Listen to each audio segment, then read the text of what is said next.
Grace Ellison gripped the steering wheel a little tighter as her old Subaru wound its way along the Blue Ridge Parkway. The sky, just beginning to pale with dawn, was shrouded in thick fog, the kind that seems to swallow headlights whole. It was the end of another long overnight shift at the hospital, and exhaustion pressed heavy on her shoulders. She could feel every muscle in her body ache, every thought dulled by the weight of hours spent tending to frightened children and worried parents.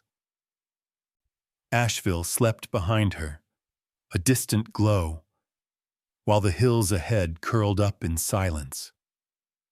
Just as she rounded a bend, something broke the monotony. Her heart jumped. There on the shoulder, barely visible through the rolling mist, was a dark shape, motionless. Not a deer, too small for that. Instinctively, Grace slowed to a crawl. The silence was so total that even her breath sounded too loud. She pulled over, pulse thrumming in her ears, and squinted through the windshield. It was a dog, a German Shepherd puppy, she realized, maybe 9 months old, though it looked half its size from neglect. For a second, Grace sat frozen, hands gripping the wheel. She had always stopped for strays, even as a kid, even when her father told her not to bring home trouble. That urge never left her, even now, with her own life cracked open and nothing left to give. She stepped out into the cold, damp air. Her sneakers crunched the gravel as she approached, heart pounding. The dog didn't move. Its fur was matted, skin stretched tight over visible ribs, and there were old, half-healed wounds along its side. But what truly stopped Grace was its eyes, huge, soulful, and so hollow they made her chest ache. There was no fear in them, just a bleak emptiness, as if the world had taught this animal it had nothing left to hope for. Grace knelt a few feet away, not daring to reach out just yet. "Hey, buddy," she whispered, keeping her voice soft, steady. "You're okay now. I see you." The pup blinked, slow and disinterested, but didn't flinch. A school bus thundered past, horn blaring through the fog, so close that Grace felt the wind rush against her back. The dog didn't react. Grace's breath caught. She realized just how close this little life had come to being ended by the careless sweep of tires.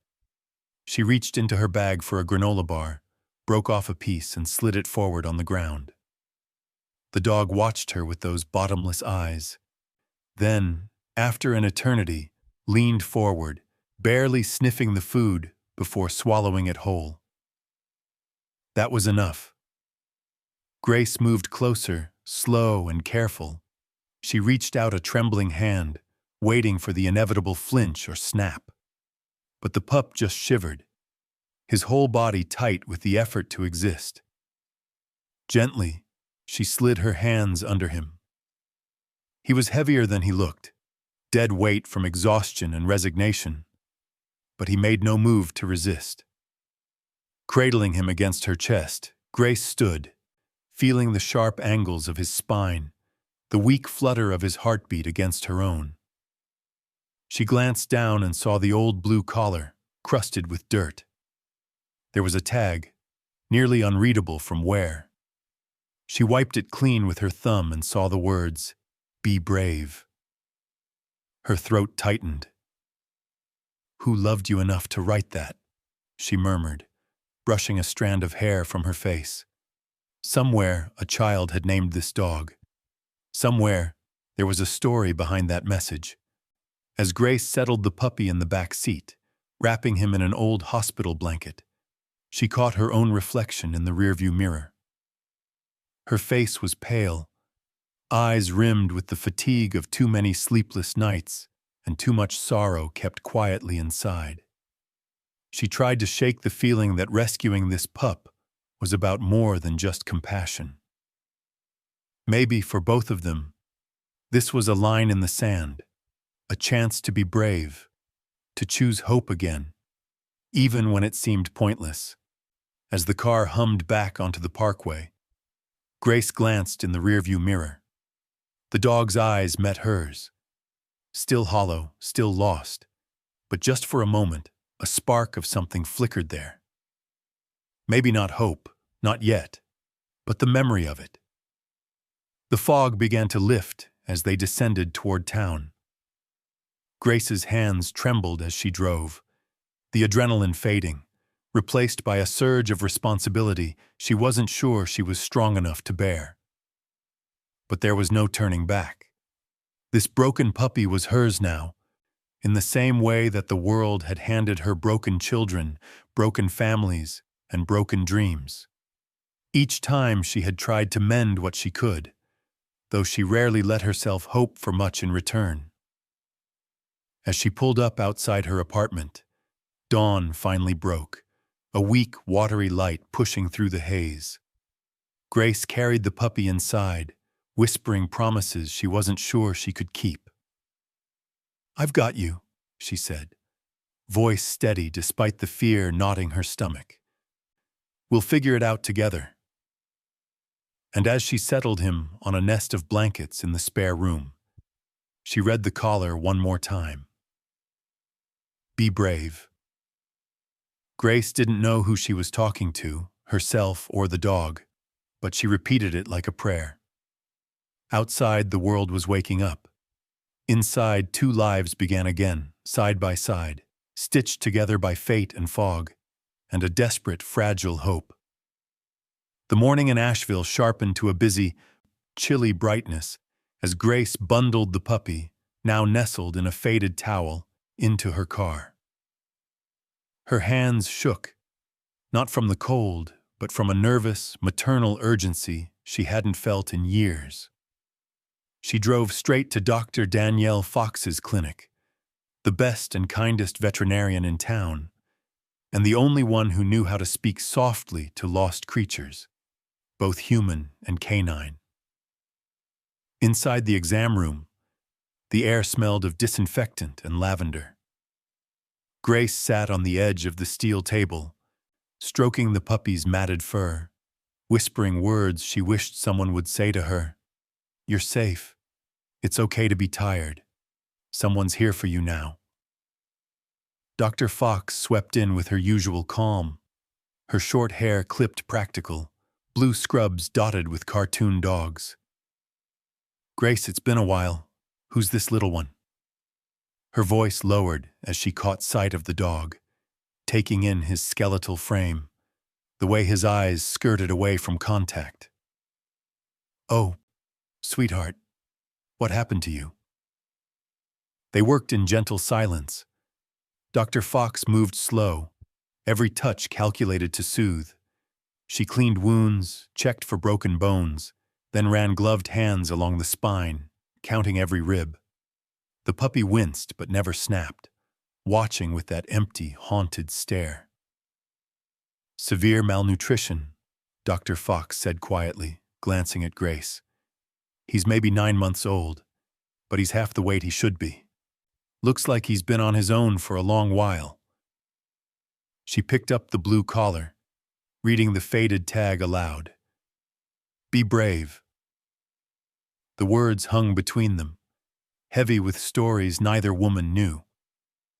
Grace tried to focus on the vet's instructions.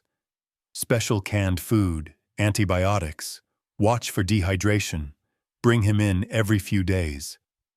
But a knot was forming in her stomach, one that tightened as Dr. Fox scanned for a microchip. There was a beep, and numbers appeared on the reader. Dr. saw Fox's eyes flickered in surprise. "He's chipped. Let's see who he belongs to." She stepped into her office to call the number, while Grace sat beside the exam table, hands folded in silent prayer. A few minutes later, Dr. Fox returned, her expression softened by sadness. "His name is Valor. He belonged to the Murphys, just outside Asheville," Mrs. Murphy answered. "She..." Dr. Fox took a breath, choosing her words carefully. "Valor was her son Ethan's dog. Ethan passed away from cystic fibrosis 3 months ago." The words seemed to suck the air from the room, Grace saw flashes, oxygen tanks, pale little faces, the sound of coughs echoing in a children's ward. She knew the territory of grief. It was written all over the dog, all over the world. Dr. Fox continued, voice thick. Mrs. Murphy said the funeral shattered them. Her husband left. Valor disappeared soon after. She thought he'd run away, maybe searching for Ethan. She's grateful you found him, but she's not ready to take him back. She's barely holding on herself. Grace tried to process it all. She looked at Valor, lying motionless now, as if every word spoken about his past was a weight pressing him down. He was waiting for his boy, she whispered. Dr. Fox nodded. And now, he's lost both his home and his person. Grief does that. To people and animals. It unmoors you. Grace sat for a long time after Dr. Fox left, one hand resting on Valor's head. The clinic buzzed with the sounds of other pets. Puppies yelping, cats hissing. But in this little room, it was just the two of them and the cold knowledge of how quickly a family can fall apart. She closed her eyes, remembering her own family's unraveling. Her brother, gone, pulled away by distance and courts and a system that never cared how tightly she'd tried to hold on. Her parents, lost in a car crash, the sort of loss that feels endless and silent. Grief is a kind of language, she thought. The dog speaks it fluently. Eventually, Dr. Fox returned with a small bag of medicine and a look that held equal parts hope and worry. Grace, I know you. If you need support, don't go it alone. He's going to need patience. He's going to need you, but you can only give what you have left. Grace forced a tired smile. He's not the only one who's lost, she admitted, but I'll try. Valor didn't protest as she lifted him again, cradling his fragile weight. The tag on his collar clinked against her keys as they walked to the car. Outside, the world seemed too bright, too fast for such a gentle soul. At home, Grace set up a quiet corner.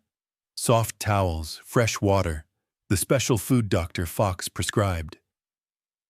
She watched Valor turn 3 circles, then collapse, sighing so deeply it seemed to empty out whatever courage he had left. She sat nearby, knees pulled to her chest. She talked softly, not sure who she was really comforting, him or herself. "My name's Grace," she said, voice shaking. "I'm not very brave either, not lately, but I promise I won't leave you. We'll figure this out." As the sun slid lower, painting gold across the living room floor, Grace noticed Valor's eyes drifting to the door again and again, as if still waiting for someone who would never return. She wondered if he would ever let go. She wondered if she would too. That night, as Grace tried to sleep, her mind replayed the vet's words, Mrs. Murphy's quiet tears on the phone, the bleak emptiness in Valor's gaze. She was left holding a grieving, ownerless dog, and for the first time in a long while, she wondered if she had the strength to heal anyone at all, let alone herself. But when she listened, in the hush before sleep, she thought she heard it, a whisper of hope, too soft to name, curling between her fears and his. And though neither was ready to believe in it, both were willing, for one more day, to try. Grace's apartment always felt too quiet in the mornings. The sunlight slid across wooden floors, touching the second-hand couch, the kitchen table piled with unopened mail, the faded photograph of her and her brother taped to the refrigerator. Today, the silence was heavier. It pulsed with the breath of a new life. One who barely moved, whose presence was more like a ghost than a guest. She made Valor a bed in the spare room, the one she used to keep ready for her brother when he was small. She gathered old blankets, a battered teddy bear left from her childhood, and set a bowl of water near the door. She played soft music, a habit from the hospital, where children woke in the dark and needed something gentle to hold on to. She sat nearby, knees pulled to her chest, and watched him.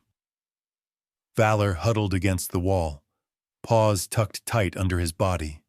He barely touched the food. Sometimes he'd glance at Grace, but mostly his eyes drifted to the door, lingering there, then sliding away as if hope itself was something he'd forgotten how to carry. He flinched at sudden noises, the rattle of a dropped spoon, the creak of old pipes. But he never barked, never growled.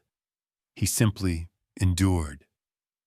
Grace's own loneliness started to surface, raw and undeniable in this hush. She remembered the weight of it after her parents died, after her brother was sent to live with an aunt in another state. She had filled her life with children who needed her, but her apartment had remained a hollow place, a waiting room for news that never came. Valor, she realized, carried the same kind of grief, the same kind of emptiness. It was written in every motionless hour he spent watching the door. At night, Grace would sit beside him and talk softly. She told him about her patients, the child who stacked blocks so carefully, the girl who hid under tables when life was too loud, the boys who wanted nothing but a friend who'd listen. She told him about her brother, how he used to draw rocket ships and beg her for bedtime stories, how she lost him to the machinery of what's best and the endless judgments of people who'd never met him. She found herself telling Valor her fears, that she'd never be enough for anyone, that every good thing slipped away, that maybe, just maybe, she was more broken than she could ever admit. In the dark, it was easier to speak the truth. Valor never moved, never made a sound, but sometimes his ears flicked at the sound of her voice. Sometimes, when she finished, she thought she saw the tiniest movement, his nose twitching, a slow blink. It was not trust, not yet, but it was not indifference either. Night after night, Valor trembled in his sleep. It was a quivering that began in his paws and moved up his flanks, shaking his whole body in the darkness. Grace would lie on the floor near him, humming under her breath, not daring to touch, only offering presence. Once, in the middle of the night, Valor whimpered, a sound so full of longing and loss that Grace had to bury her face in her pillow and cry for both of them. One afternoon, as rain tapped softly on the windows, Grace called Mrs. Murphy to update her. The woman's voice was tired but kind. "He was always gentle," Mrs. Murphy said, her voice breaking. "Ethan used to sing to him every night. There was a song, just a lullaby, really. He'd calm right down when Ethan sang." Grace felt her heart twist. After the call, she sat with Valor and sang the tune Mrs. Murphy described, haltingly at first, her voice unsteady from disuse. The response was immediate but subtle. Valor's shivers slowed, then faded. His breathing grew deeper, steadier. By the time Grace finished the lullaby, he had drifted into the first true sleep she'd seen. The days passed quietly, measured by small routines. Grace read aloud from her collection of children's books, stories of friendship, bravery, getting lost and finding the way home. Sometimes Valor's ear would flick, or he'd shift just a little closer to her voice. She found herself opening up in these moments, sharing things she never told anyone. The silence between them became a space for healing, not just for Valor, but for Grace too. Still, there were setbacks. Some mornings, Valor wouldn't eat at all. Once he tried to follow her to the door when she left for work, then froze halfway, staring at the doorknob with a look so lost Grace almost called in sick. But when she knelt and sang the lullaby, he slowly retreated to his bed, surrendering to the music's memory. Sometimes Grace wondered if she was making a difference at all. She kept thinking of her brother, of the empty spaces left behind by people you love. Was she helping Valor? Or was she just keeping him company in his sorrow? But each night, when Valor finally lay his head down and sighed, a long, soul-deep sigh that echoed across the quiet house, Grace felt something shift. The apartment, hollow for so long, felt less like a waiting room, more like the beginning of something new. She learned to cherish every small change, the way Valor's ears perked at her voice, the way he nosed at the battered teddy bear in the morning, the way he listened as she shared her hopes and fears in the darkness. Healing, she realized, was slow. It moved in circles, not straight lines. But every night, as they sat together in the quiet, Grace began to hope, for both of them, that maybe, just maybe, it was possible after all. And always, Valor's eyes would drift to the door, but with each passing day they lingered a little longer on Grace. Grace woke to the gentle press of sunlight spilling through her apartment window, painting pale gold across the floor where Valor slept, curled and quiet. He'd made it through another night. No trembling, no pitiful whimpers, just the slow, deep breathing of a soul beginning to rest. Grace let herself watch him for a moment, tracing the outline of his big ears, the white patch on his paw, the blue collar that had once belonged to a little boy. Something inside her softened, and she thought, I am not alone. Not really. Their days became small rituals, stitched together by the thread of Grace's intention. Each morning, she'd prepare breakfast, scrambled eggs for herself, a measured portion of Dr. Fox's prescription food for Valor. She set their bowls side by side, eating slowly so the room felt less empty. At first, Valor only sniffed at his bowl, turning away. But one morning, as the sunlight crept over the kitchen tiles, he licked the food tentatively, then finished every bite. Grace caught herself grinning, a real smile tugging at her lips for the first time in weeks. After breakfast, Grace read aloud from her collection of children's books. She chose stories about journeys, courage, and friendship, tales that maybe Valor could understand in the music of her voice, if not the meaning of her words. Sometimes he lay with his head on his paws, eyes half shut. Other times, he watched her intently, as if memorizing every syllable. Grace pretended not to notice the tears that came when the stories ended, when the house fell silent again. She brought home toys, soft, squeaky animals, colorful balls, a rubber bone. At first, Valor ignored them all, but over the days, curiosity bloomed. One afternoon, as Grace dusted her bookshelf, she heard a soft nudge and a clatter. She turned to see Valor, nose pressed against the edge of the table, staring at a framed photo. Her and her brother, arms around each other, faces bright with a happiness Grace barely remembered. The frame teetered, then toppled, landing face down on the floor. Grace froze, her hand hovering over her heart. She bent to pick up the photo, her breath caught somewhere between laughter and sobs. The edges of grief, sharp and sudden, cut through her, and she let herself cry, the tears spilling for her brother, her lost family, all the things she'd never fixed. Valor, watching quietly, didn't turn away. Instead, as her shoulders shook, he crawled to her side. The movement stiff and uncertain, he pressed his head into her lap, a gentle, silent offering.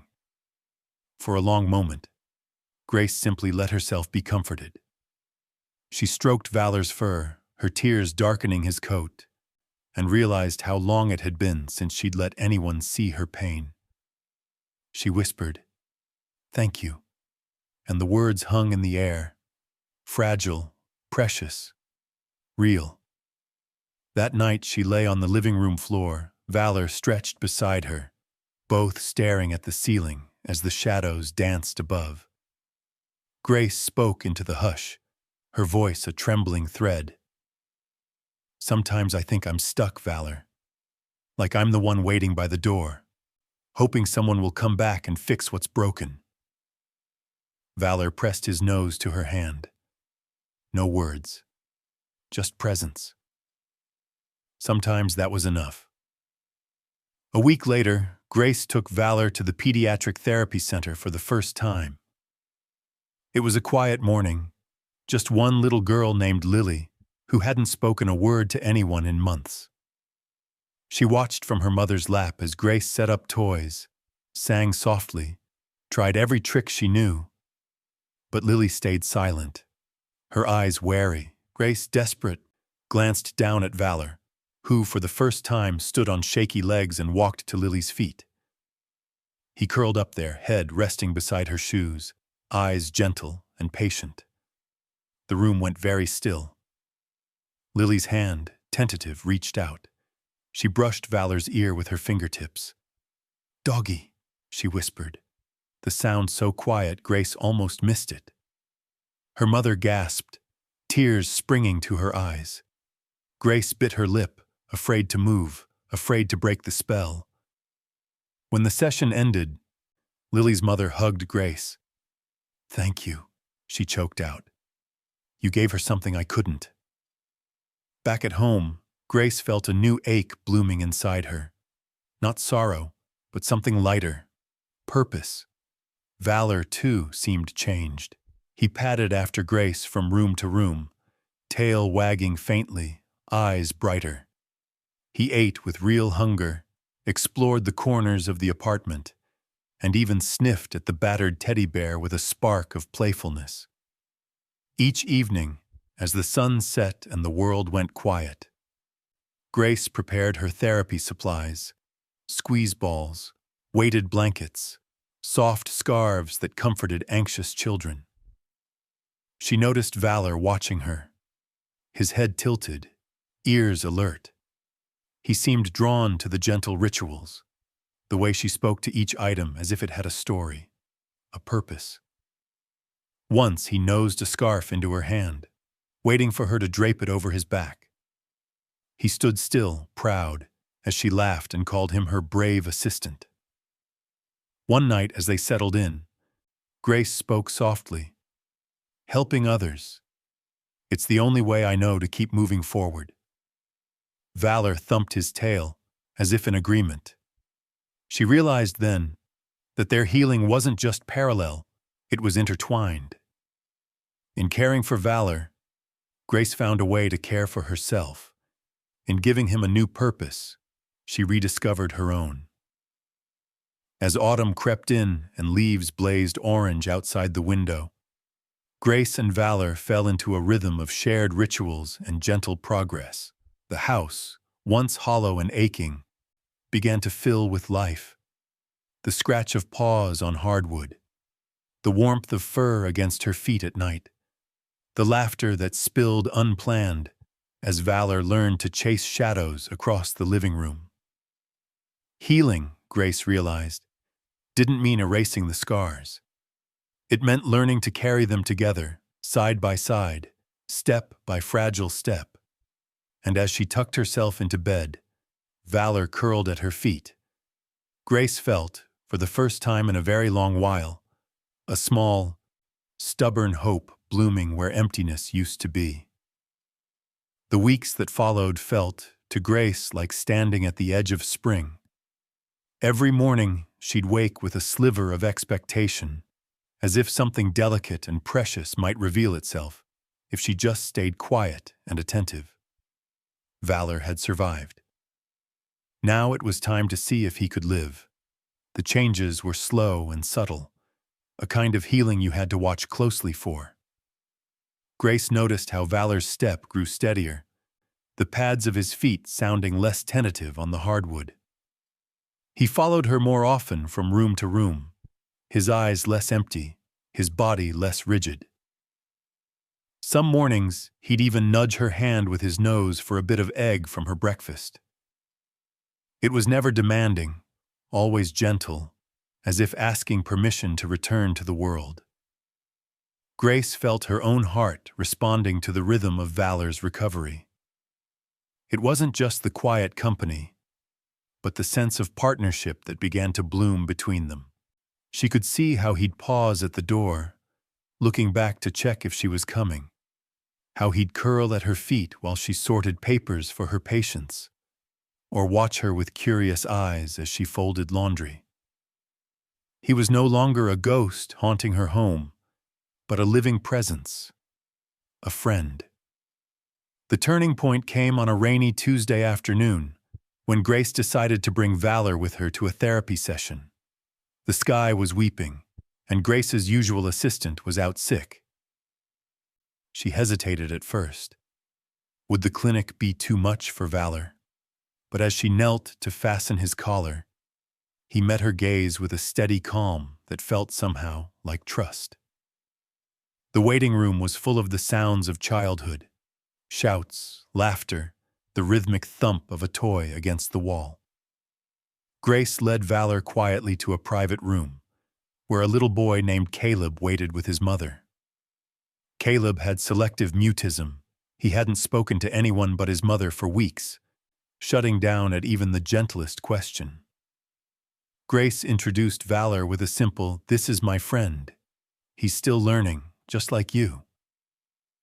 She let the dog set the pace, lowering herself to the floor beside Caleb and waiting. Valor watched Caleb with patient eyes, then slowly lay at the boy's feet, curling into a silent invitation. For a while, the room filled with nothing but soft breathing. And then, as if pulled by a string, Caleb reached out, touching Valor's fur with shaking fingers. He pressed his face into the dog's shoulder. After a long pause, he whispered, "Doggy feels sad too." His mother covered her mouth, tears in her eyes. Grace sat still, feeling the moment like a gentle wave breaking open a locked door. Caleb spoke again, this time to Valor. "It's okay. I'm scared sometimes too." Grace blinked back her own tears. She realized then that Valor wasn't just surviving. He was beginning to matter. His quiet presence opened a window in another child's world, just as he'd begun to open one in hers. After the session, Grace wrote a note to Dr. Fox. "Valor changed everything today. Maybe he's meant for more than being rescued. Maybe he could help others heal." Dr. Fox replied with a smiley face and a message. "You've both come a long way. Ever thought about therapy dog training? He has the temperament, Grace. So do you." Grace hesitated. The thought was both exhilarating and terrifying. She wasn't sure she was strong enough, or if Valor was truly ready. Sometimes doubt pressed in like a cold front, whispering that every bit of progress was fragile, every gain easily undone. She remembered Ethan's dream, what Mrs. Murphy had told her about a little boy who wanted his puppy to comfort other kids. Was it too soon, or exactly the path they were meant to walk? At home, she watched Valor as he gently nosed at her therapy supplies, drawn to the weighted blankets and colorful toys. She tried a few simple exercises, walking Valor through slow movements, rewarding him for calm behavior around new objects, letting him watch from the sidelines as she worked with children. Each time Valor responded with the same patient focus, his soulful eyes never leaving her. One afternoon, a new child came to the clinic, a girl who shrank from touch, who recoiled from sound. Grace let Valor enter the room first. The girl hid behind her mother, but Valor lay down and simply waited. Minutes ticked by. Slowly, the girl stepped forward, drawn by something she couldn't explain. She sat near Valor, then pressed her hand to his back. She didn't speak, but her eyes softened. Grace recognized the beginning of trust, the first small step toward healing.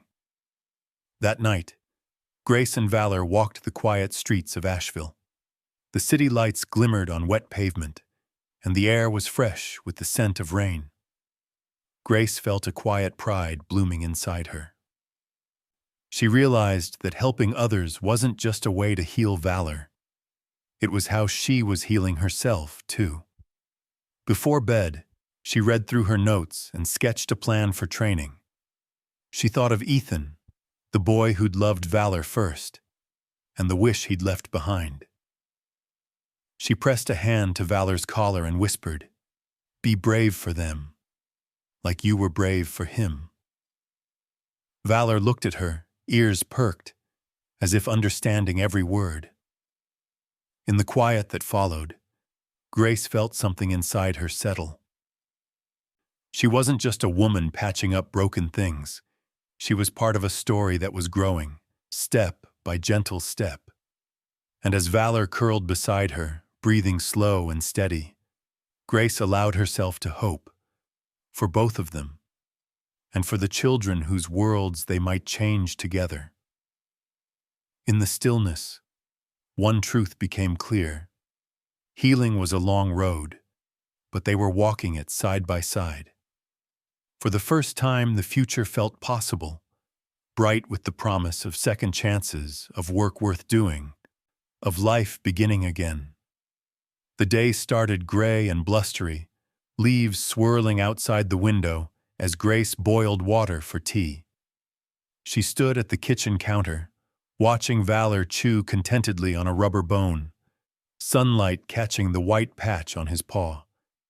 It felt like a good day for memories, a day for facing ghosts with gentle hands. Her phone rang just as she was pouring her tea. The name Mrs. Murphy flashed on the screen. Grace's heart stuttered. She hadn't heard from Ethan's mother since that first painful call at Dr. Fox's office. She answered with a soft, "Hello?" There was a pause, then Mrs. Murphy's voice, hesitant but steadier than before. "Grace, I found something. I think it's time you have it. It was Ethan's, his memory box. He kept photos, letters, even a diary. There are things in there about Valor. He wanted Valor to help kids, you know? Like him." Grace promised to come by that afternoon. As she hung up, Valor trotted over, sensing her shift in mood. She knelt and buried her face in his fur. "We're going to see an old friend, buddy," she whispered. "Someone who loved you first." The Murphy house sat at the edge of town, a faded blue two-story with wind chimes on the porch and toys half buried in the yard. Mrs. Murphy greeted Grace with a hug, her face older than Grace remembered, eyes ringed with both pain and gratitude. They sat at the kitchen table, the box between them. It was battered, decorated with stickers and Ethan's loopy handwriting, "Be brave," scrawled across the lid in blue marker. Mrs. Murphy opened it with trembling fingers, and the scent of paper and time drifted out. There were photos. Ethan grinning under a quilt, Valor licking his face. Letters to the future, written in childish script. "If you find my dog, please take care of him. He likes to be sung to when he's sad." And a diary, private but offered now as a gift. Grace turned to a page near the end. Ethan's writing was shaky, but determined. "When I'm gone, I hope Valor can be brave for other kids. I hope he can help them breathe easier. He always made me less scared." The words hit Grace like a wave. She read them aloud to Mrs. Murphy, her voice breaking. Valor, lying under the table, looked up at the sound of his name, tail tapping softly. They sat in silence, two women bound by loss and hope, while Valor pressed his head against Grace's knee. Mrs. Murphy reached for her hand. "Thank you for not giving up on him," she whispered. Grace took the box home, cradling it like something sacred. She set it on the living room rug and called Valor over, letting him sniff the edges, paw through the pictures, the collar, the scraps of Ethan's world. That night, as rain rattled the windows, she read Ethan's words aloud to Valor. Be brave for them, like you were brave for me. Something inside Grace shifted. She sat cross-legged, the memory box open, and made a decision. She would honor Ethan's dream, no matter how afraid she felt. She owed it to Valor, to Ethan, and to herself. The next morning, Grace called Dr. Fox and asked for a recommendation for a therapy dog training program. Dr. Fox was delighted, sending over names and numbers with a string of happy emojis. Grace filled out the forms, booked the appointments, and started practicing the commands at home. Sit, stay, gentle touch, comfort. Valor took to the routines with surprising ease, especially around children with medical equipment or breathing masks. It was as if Ethan's memory was guiding him, a silent encouragement in every step. Training sessions at the therapy center became more regular. Valor greeted each child with calm patience, never pushing, always waiting for an invitation. He was especially gentle with kids who struggled to breathe, lying close by as they worked through their exercises. The staff marveled at his intuition. Parents cried quietly in the hallway, witnessing their children relax in a way they hadn't in months. Grace found herself changing too. Where she'd once hesitated, she now felt a quiet certainty. She studied therapy techniques at night, read every book she could find about service animals, and wrote her own notes in a battered spiral notebook, Ethan's spirit in every line. Be brave, she'd remind herself, every time doubt crept in. One afternoon, Dr. Fox stopped by to observe Valor with the children. Afterward, she sat with Grace in the break room. You're making a difference, Grace. Valor is, well, he's something special. So are you. Grace smiled, the first real, unguarded smile in ages. It's not just me, she replied, glancing down at Valor, who was napping at her feet. We're both just doing what we can. A week later, the center's director approached Grace with a new challenge. We have a little girl, Sophie. She's just been diagnosed with cystic fibrosis. She's terrified, Grace. Refuses treatment, won't talk, won't eat. Would you and Valor try to reach her? Grace hesitated only a moment. She saw the hope in the director's eyes and remembered Ethan's diary, his wish. We'll do our best, she said. That evening, Grace sat on her porch, the memory box in her lap, Valor curled beside her. She watched the stars blink awake one by one and whispered a promise to the night. We'll be brave for them, for each other. Inside, the house glowed with a new kind of light. Not the absence of sorrow, but the steady, gentle presence of purpose. Grace felt it pulsing through her, a second chance, a sacred trust, and the courage to step forward into the unknown. And Valor, sensing the change, rested his head on her knee, blue collar gleaming in the lamplight, ready for whatever came next. The hospital hallways were bright but sterile, a world of beeping monitors, whispered conversations, and the quiet, grinding weight of fear. Grace moved through them with purpose, Valor at her side, the blue "Be Brave" tag swinging gently from his collar. She could feel the stares, nurses smiling, a few parents stopping to whisper to their children, "Look, it's the dog." Grace paused at the playroom door, steadying her nerves. She'd met plenty of anxious kids, but Sophie's case was different. She was 7, thin as a sparrow, newly diagnosed with cystic fibrosis, and already retreating from the world. Inside the playroom, Sophie sat huddled on a beanbag in the farthest corner, knees tucked to her chest, arms wrapped tight. Her parents hovered anxiously, hope and helplessness flickering in their eyes. Toys littered the rug, untouched. Sunlight streamed through the windows, gilding the dust in the air, but it didn't reach Sophie. She didn't look up when Grace entered.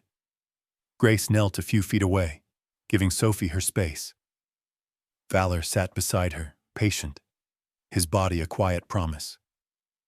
"Hi, Sophie," Grace said softly. "This is Valor. He's still learning how to be brave in new places. Sometimes he gets scared too."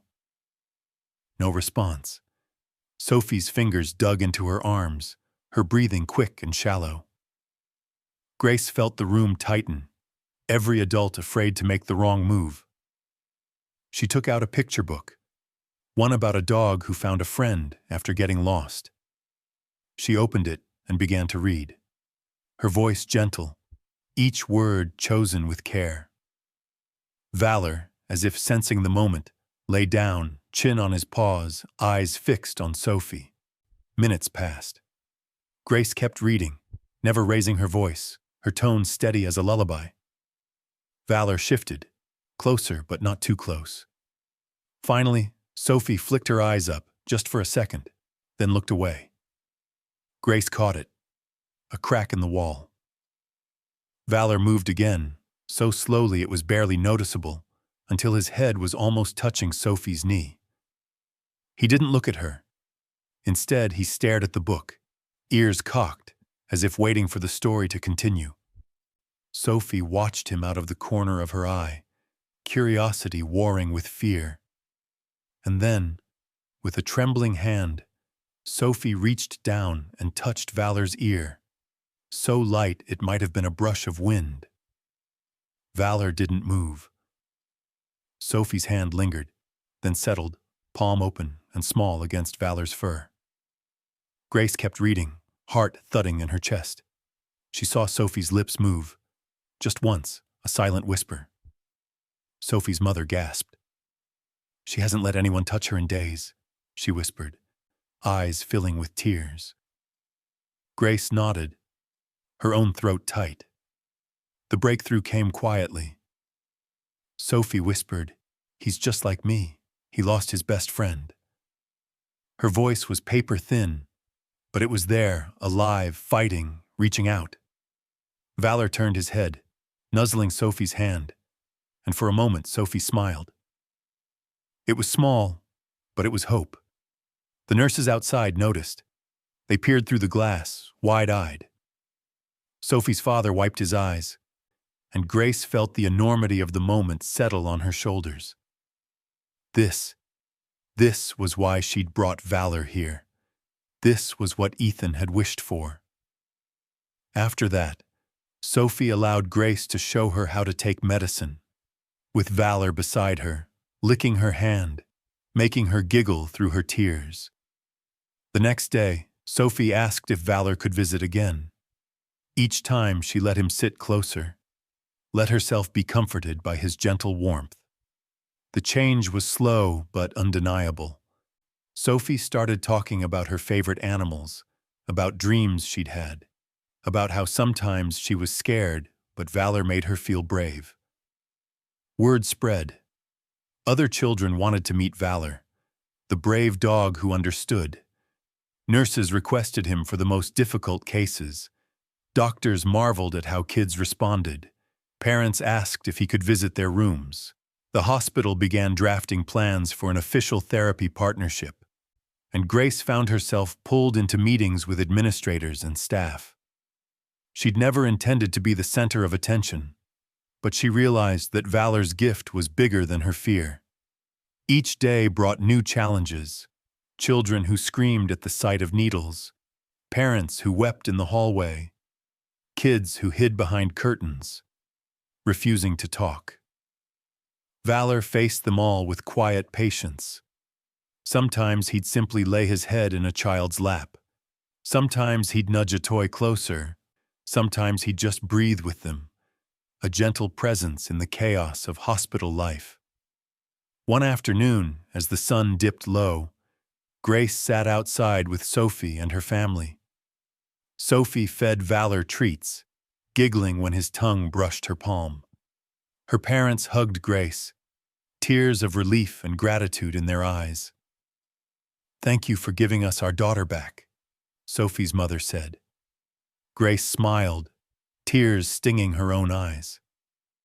"It wasn't me," she said, glancing at Valor. "He just knows how to listen." As the hospital staff began building a new program around Valor, Grace felt her own confidence grow.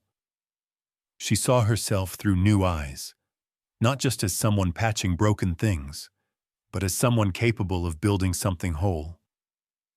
Each time Valor helped a child, she felt Ethan's memory, his wish, alive and shining in the world. Late that night, Grace journaled about the day.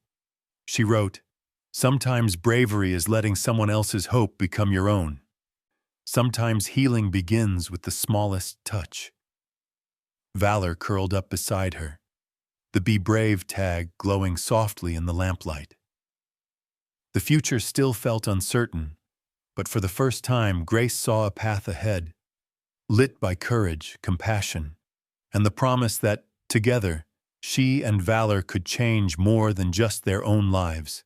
They could offer hope, one gentle moment at a time. The seasons shifted, autumn leaves scattering like confetti across Asheville's streets, then the sharp snap of winter, children in coats pressed against hospital windows. Grace barely noticed the cold. Her days were full in a way she'd never known, shaped by the quiet partnership between herself and Valor. Each morning she woke to the sound of his paws padding across the floor, the soft jingle of his "Be Brave" tag, and the knowledge that something good waited to be done. Word about Valor spread quickly.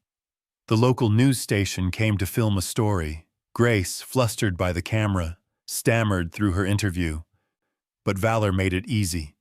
He greeted every child, lay beside them as nurses explained difficult procedures, let a little girl tie a blue ribbon to his collar.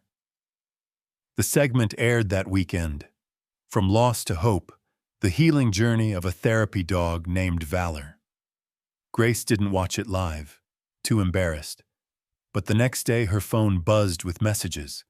Neighbors, old friends, even strangers. Donations began to appear at the hospital. Volunteers called, asking how they could help. It was Mrs. Murphy, however, who called with the idea that would change everything. "Grace," she said, her voice soft but firm, "what if you could help more than just a handful of children? What if you could do for other dogs what you did for Valor?"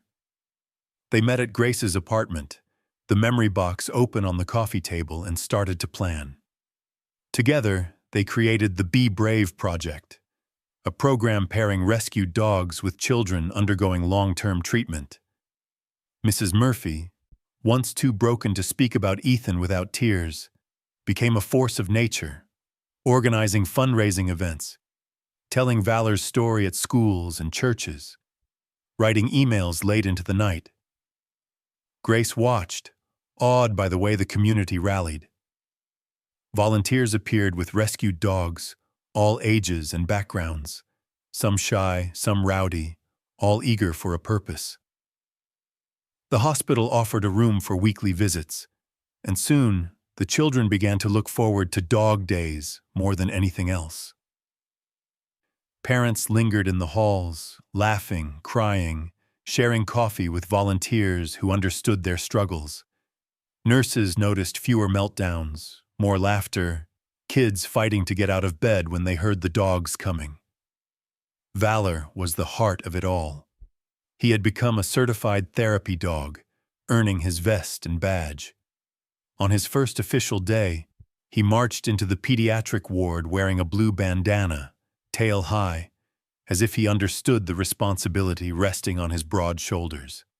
He greeted every child with the same patience and gentleness that had changed Sophie's world. A lick for a trembling hand, a lean against a frightened child, a soulful gaze for those too tired to speak. One afternoon, as Valor comforted a boy who had just finished a painful procedure, Grace looked up to see a familiar face in the doorway. Her brother, Mark. Older now, healthier than she remembered, but with the same awkward grin and nervous energy. Grace's breath caught. She hadn't seen him in years, not since family court had forced them apart. Mark had been through his own storms, addiction, foster homes, the ache of always feeling left behind. "I heard about Valor," he said, voice soft, hands jammed into his pockets. "And about you. I wanted to see if maybe I could help." Grace's hands trembled as she pulled him into a hug. There was no need for apologies. Sometimes the world breaks you in ways that only time and love can mend. For a moment, Grace let herself remember the past. Late nights telling stories by flashlight, the laughter of children who had once filled this family with hope. Then she stepped back, wiped her tears, and handed Mark a volunteer badge. Mark started coming every week, learning how to handle the therapy dogs, shadowing Grace as she worked with children. He brought a quiet patience that surprised her, a gentle understanding of wounded souls. Together they built routines, Mark leading group walks, Grace working one-on-one with kids too anxious for company. The hospital staff marveled at the transformation, not just in the children, but in the volunteers, in the families, in the whole community. The Be Brave project grew faster than Grace could have dreamed. Donations paid for vet care, food, and training for more rescue dogs. Local businesses sponsored therapy events. Churches hosted holiday parties for families in treatment. A retired teacher donated her backyard for a play space. Grace felt herself changing, more confident, more willing to ask for help, to delegate, to trust others. She laughed more. She slept better. Sometimes, she even allowed herself to hope for things she once thought impossible. One snowy afternoon, the local paper ran a front-page feature on the project. Valor's face beamed from the photograph, surrounded by a circle of children, all smiling, some with bald heads, some clutching IV poles, all wrapped in the warmth of a moment beyond illness or fear. The story closed with a quote from Grace. "We can't erase suffering, but we can meet it with love, and that changes everything." After the article, volunteers poured in, college students, retired nurses, families who had once been hospital patients themselves. The project grew to neighboring towns, then across the state. Grace kept the memory box on her desk, a daily reminder of Ethan, of Mrs. Murphy's courage, of all the invisible threads binding them together. One evening, after a long day at the hospital, Grace found Mark and Valor sitting quietly in the garden, the winter sun painting gold on snow. Mark turned, smiling shyly. "You know," he said, "I never thought I'd find a place I belonged. But I do now, thanks to you and Valor." Grace felt her throat tighten with gratitude. She sank onto the bench beside them, Valor's head in her lap, and watched the children play in the fading light. The laughter rang out, clear and sweet, carrying over the snow and the years and every hardship they'd survived. That night, as the Be Brave Project's new volunteers gathered in the hospital's community room, dogs sprawled at their feet, children sprawled on the dogs, Grace looked around and realized something profound. The legacy wasn't just Valor's. It was all of theirs, born of loss and fear, but blooming into something strong, joyful, and unbreakable. Together they were building not just a program, but a family, a community where every wound, every scar, every heart had a place. And in that place, hope was not a dream, but a living, breathing reality. The anniversary of Ethan's death arrived quietly, as anniversaries often do, unmarked by the world, but heavy in the hearts of those who remember. Grace felt the weight in the air as she woke, the kind of morning when memory presses down harder than gravity. She found Valor waiting by the front door, already sensing the change. His soulful eyes seemed to ask, "Are you ready?" Grace spent the morning gathering what she needed: a bouquet of wildflowers, Ethan's memory box, a thermos of coffee for Mrs. Murphy, and Valor's blue Be Brave bandana. Mark met her outside, hands deep in his coat pockets, a quiet anchor in the chill. Together they drove across town in silence, the car filled with unspoken thoughts. At the cemetery, Grace, Mark, Mrs. Murphy, and Valor stood by Ethan's grave, ringed by oaks and the distant hum of Asheville's streets. The stone was simple: Ethan's name, a sketch of a soccer ball, and the words, "Be brave." Mrs. Murphy knelt to clear away leaves, her hands gentle and practiced. She pressed the flowers against the cold marble, eyes shining with love and sorrow. For a while no one spoke. Grace listened to the wind in the trees, Valor's quiet breathing, Mark's soft sniffle. Then Mrs. Murphy began to talk, her voice clear but trembling. She shared stories about Ethan, his favorite songs, the time he'd dressed Valor in a superhero cape, how he'd once declared he wanted to be brave enough to help other kids, even when he was scared. Grace added her own memories, small but sacred. Ethan's laugh echoing down hospital halls, the pride in his eyes when Valor learned a new trick. Mark spoke too, his words halting but true, how he'd never met Ethan, but how the boy's story had changed his own life. The conversation was both painful and healing, like picking at a scar to let it breathe. Valor rested his head on Mrs. Murphy's lap, accepting every tear and touch with patient silence. In that shared circle of grief, Grace felt something shift, a sense that they were not just mourning, but creating something new from the pieces of what was lost. As the sun crept higher, Grace reached into Ethan's memory box and pulled out his diary. She read a passage Ethan had written in his final weeks. "Some days I hurt everywhere. Some days I'm scared. But I want Valor to keep being brave for the kids who come after me. Maybe I'll always be afraid, but I can help someone else be less afraid too." Grace's hands shook as she closed the diary. "Ethan taught us that healing doesn't mean the pain goes away," she said quietly. "It means we find ways to give it purpose, to build something better with it. That's what the Be Brave Project is. That's what Valor is." Mrs. Murphy wept openly, but her tears were softer now, threaded with gratitude. She reached over and squeezed Grace's hand. "Thank you," she said, and Grace knew she meant for everything, for saving Valor, for honoring Ethan, for letting her grief bloom into something beautiful. They sat together, sharing sandwiches and coffee in the winter sunlight. Mark recounted stories from the Be Brave Project, about a shy girl who learned to laugh again, about a father who started volunteering after losing his own child, about dogs who came in frightened and left with tails wagging and new families. "We're all broken," Mark said, "but that doesn't mean we're useless. Our brokenness is a bridge for someone else. That's what I've learned." Grace nodded, understanding more deeply than she could say. She realized she'd always tried to fix things, to mend, to save, to erase pain. But true healing was not about erasing. It was about standing in the gap, reaching out even with shaking hands, and turning loss into hope for others.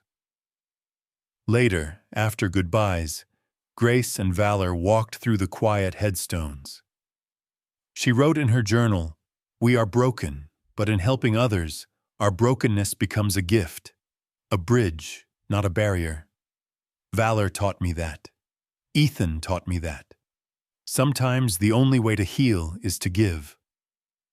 Returning home, Grace found herself reflecting. The Be Brave project had become something far larger than she ever imagined. It wasn't just therapy dogs and hospital visits.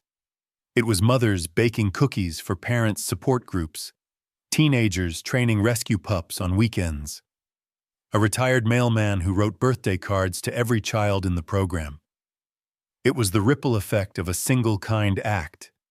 The way Ethan's wish, scribbled in a diary, had inspired hundreds of people to open their hearts.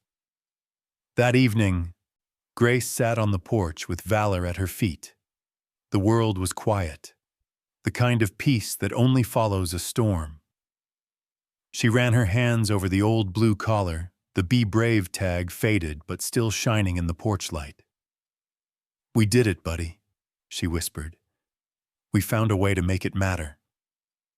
She thought about all the ways American lives are measured, by achievement, by accumulation, by the illusion of perfect happiness. But her life had become a different kind of story, measured by courage, by the quiet persistence of showing up for others, by the strange and wondrous ways grief could bind people together, not just break them apart. The phone rang, a message from the hospital. Another family needed Valor's comfort. Another child was afraid. Grace stood, the ache in her heart softer now, the emptiness filled with meaning. She called for Valor, and together they stepped into the night, ready once again to be brave. In that moment, Grace knew with certainty, healing is not the absence of pain, but the act of transforming loss into hope for others. And love, even when wounded, is always enough. The winter sun hung low, sending golden light across Asheville as Grace hurried through the hospital's glass doors. Today was the day. The official launch of the Be Brave project. The lobby buzzed with excitement. Families clustering near the new banner strung above the atrium. Be brave, where healing begins. Volunteers wrangled a small parade of dogs in blue bandanas, tails wagging and noses pressed to eager hands. Children's laughter echoed off the walls, buoyed by the promise of something good blooming in a place more often marked by fear. Grace paused at the entrance to take it all in. The atrium had been transformed.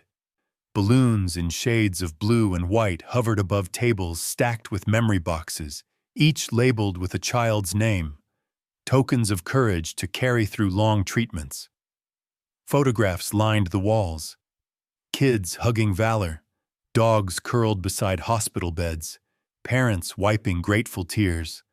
On every child's wrist was a fabric bracelet stitched with the words, "Be brave." Mark stood nearby, greeting families with quiet confidence, a stark contrast to the boy she remembered. Mrs. Bob Murphy was everywhere at once, offering hugs, handing out programs, speaking gently to parents who looked as if hope had finally returned to their world. Grace found her own hands trembling, not from nerves but from awe. She never could have imagined that a broken dog and a handful of memories would ripple out into something this big, this alive. The crowd quieted as the hospital director stepped forward, voice ringing through the atrium. "Today we honor the courage of every child, family, and animal who has walked this path." The Be Brave project started as a whisper of hope. Now, it's a chorus. She gestured to Grace. This would not exist without Grace Ellison. Please join me in welcoming her. Grace swallowed, stepped up to the microphone, and searched for the right words.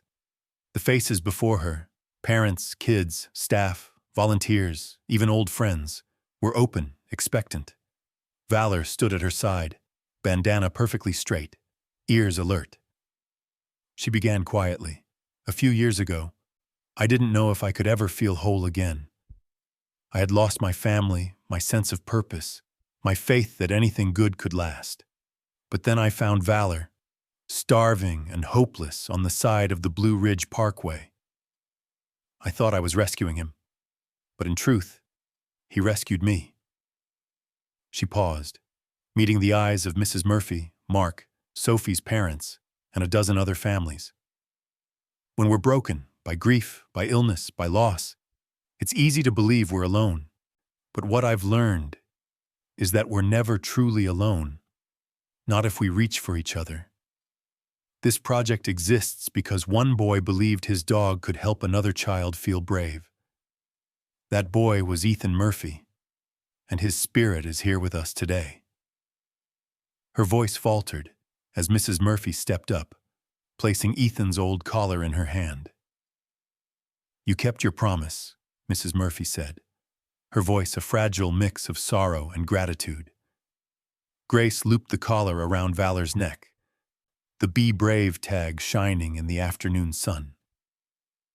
For a moment, the whole atrium seemed to hold its breath. "Today," Grace said, "we celebrate not just valor, but every child who's found hope, every volunteer who's given time, every dog who's reminded us that healing is a shared journey. We're here because we chose to love, even when it hurt, and that love changed us." The applause was thunderous. Kids rushed to pet Valor and the other dogs. Volunteers passed out slices of cake. Parents hugged each other. Cameras flashed, capturing smiles, some easy, some hard-won. Grace drifted through the celebration, listening as Sophie, now strong, laughing, her lungs full of air, told new arrivals how Valor had helped her speak when she was too afraid. Mark demonstrated therapy dog exercises for a group of teens. Mrs. Murphy sat in a sunbeam, talking softly with another mother whose child had just started chemo.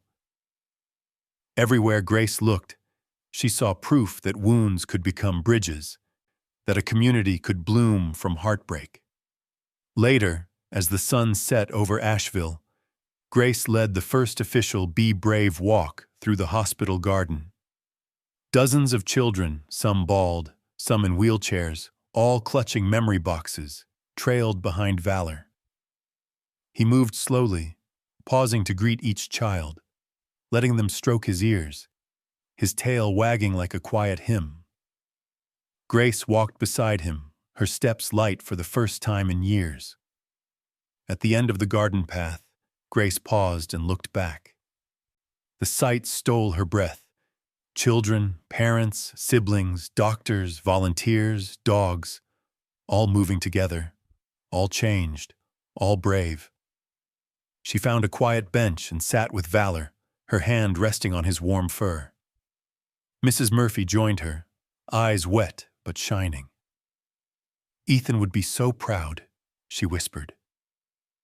Grace nodded, unable to speak past the lump in her throat.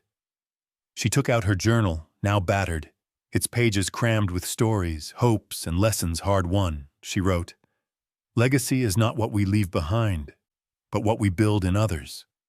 Courage, compassion, the willingness to love even when we're scared.